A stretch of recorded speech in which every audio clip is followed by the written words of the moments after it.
Wow, ang magsaysay oh. Ang dalam ng tubig.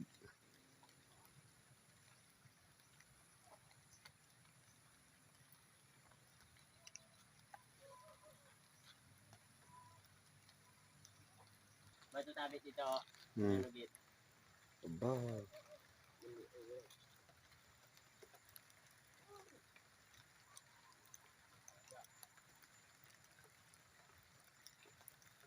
Sanano na sa balay na. Sa idalom. Ay mga pilang bulan nyo. 2 weeks pa lang. Sino mo gobra?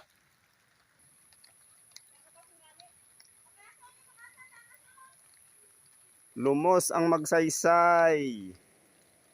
Guys, tingnan nyo ang sa Magsaysay Street sa Mindan.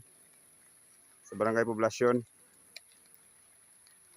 Oy, ginasom ko gana guys oh. Yan yung ano nila, balay.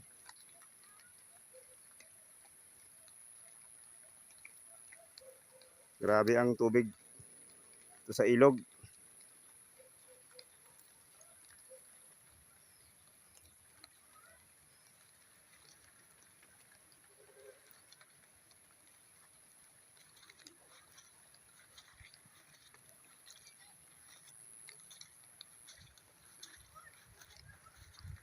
Grabe guys ang impact ng bagyo. Tapon mo lang. Bando ako. Tatapon. Maglabaw yun. Yan guys yung ilog oh. Ilog sa Sitio Bangon. Sa Insanyagan River.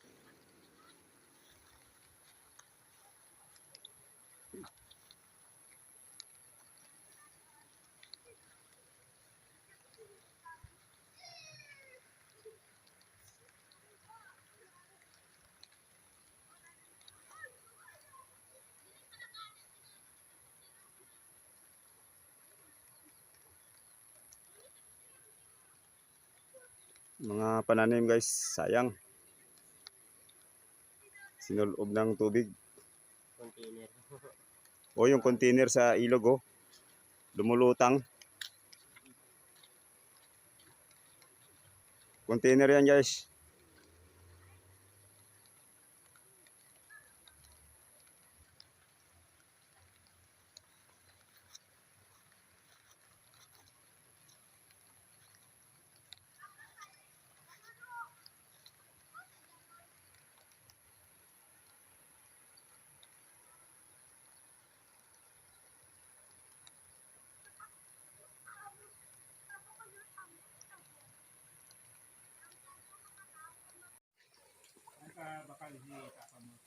Guys, ito ang Sitio Bangon, Pangabuan, Mindan.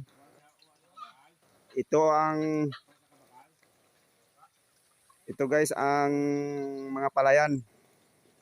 Palayan dito sa Sitio Bangon. Sakop sa Pangabuan ito. Abot dito ang baha. Hanggang dito guys oh. Oh, ito yung bahay namin guys. Tatay. O kunti oh, yun no, yun. Abot daw kagabi. Naghubas. Abot ang tubig di kagabi eh. Sa balay. Abot. Oh, abot daw ang tubig sa bahay kagabi. Oh, ito yung palayan oh. Oh guys, ito yung palayan. Palayan ng Sitio Bangon. Ano to guys? Ilog o lawa o dagat?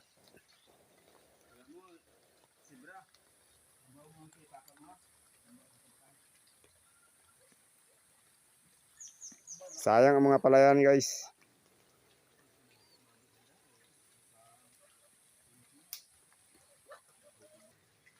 Guys, ito ang mark ng tubig sa bahay namin do.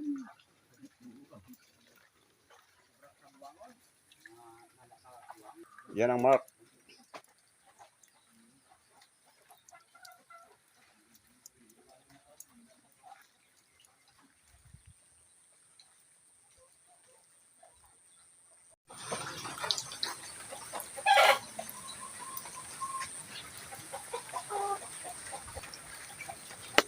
Matindi ang binsala ng bagyo guys dito sa amin sa Sitio Bangon.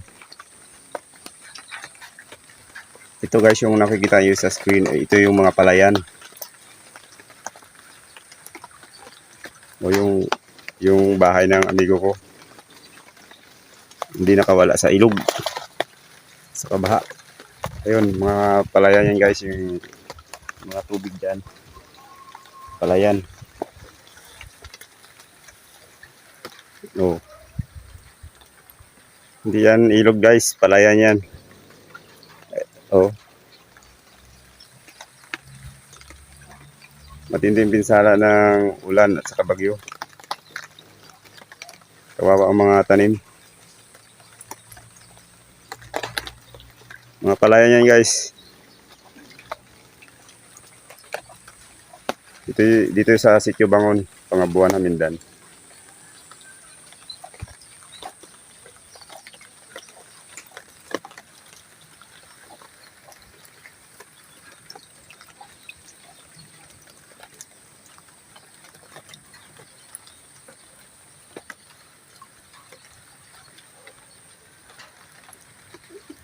Yung doon sa tawid guys, yung bundok na yan, yung Sitio Bingkasan, Barangay Caridad, Sitio Bingkasan, Barangay Caridad.